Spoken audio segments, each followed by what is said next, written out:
makapsali sa pag-disperse ng pera. Wala akong nakakaalam. Ba? Si Juan yan, si Heidi Mendoza. Nagsimula na ang dating investigasyon sa COA Tuanto. commissioner.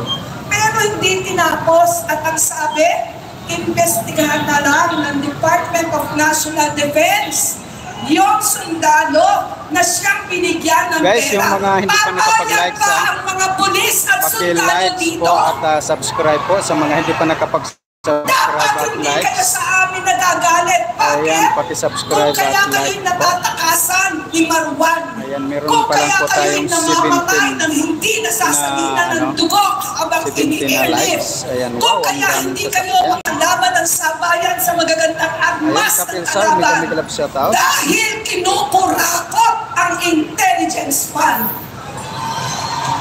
Ngayon, sabihin nyo, magbabantay pa ba kayo dyan o sasama kayo sa akin? Alam nyo po, eto po ang aking nilinawin. Kapil Sar, Magkaiba shoutout, ang sabi ni Sophie intelligence Narapal. fund Hello sa Kapil Sar, confidential may kami funds. shoutout, sabi ni Ang Pink intel funds Lady. ay para sa intel practitioners. Kung kaya may Supreme Court decision na nagsabi na hindi pwedeng i-disclose kasi nga may intelligence need, di ba? Pero sa confidential funds, wala pong batas na nagsasabi. Ay dadaanin ka pa sa pamimiloso ko. Kaya nga daw confidential. Isipin niyo po, pera po ng bayan ito. At nakita natin, sa unang pagkakataon, 27 years po akong nag-audit. Ngayon lang ako nakakita ng mga tumanggap na Mary Grace Yatos. Hindi lang po yun. Yung 100,000 ang halaga ng tinatawag nating safe houses. Pwede natin sabihin confidential as to the purpose. Pero hindi yung pagdodocument kung paano ginamit. Diba? At nakalagay po sa joint circular, nakasama po ako sa pag-aaral.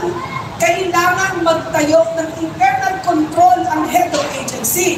Ang ibig mong sabihin, malasakit sa pera ng bayan. Ang tanong ko, sino ba ang dapat nating kagalitan? Tayo na nandito at tumatayo, nagpapakita ng malasakit sa pera ng bayan, o silang naggagastos, naglulustay, nagwawaldas ng pera ng bayan? Alam nyo, hindi po ako para sabihin nagsasalita para tumba ang gobyerno. 27 years kong minahal yan. Gumagalang ako sa bawat proseso. Tinanggap ko sila bilang presidente at vice-presidente dahil yun ang sinabi ng eleksyon. Subalit hindi ako titigil sa paglilinaw ng mga maling kanilang ipinakakalat at hindi ako matatakot na magsiwala rally po ng mga rally ng mga dilawan. Mga kapulisang nandito, may mga flag ng mga diba? Kasundaluhan, mga tagabantay ng kalayaan, kasarinlan ng bayan. Nandito po kami. Ako bilang kabahagi ng tagabantay ng pera ng bayan. Nandito ang mga pare, mga madre, ordinaryong mamamayan. Nandito tayo sa mahal na Birhen.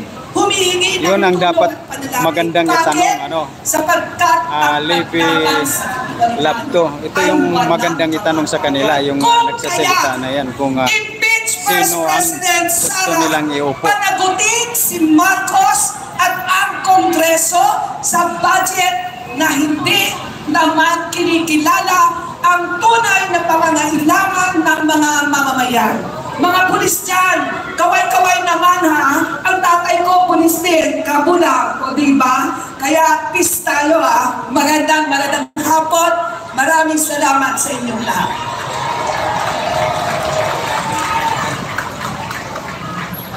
Maraming salamat po kay former Commissioner Heidi Mendoza ng COA. Ngayon naman po, para sa ating susunod na tagapagtanghal, tinatawagan po natin ang Strange Band.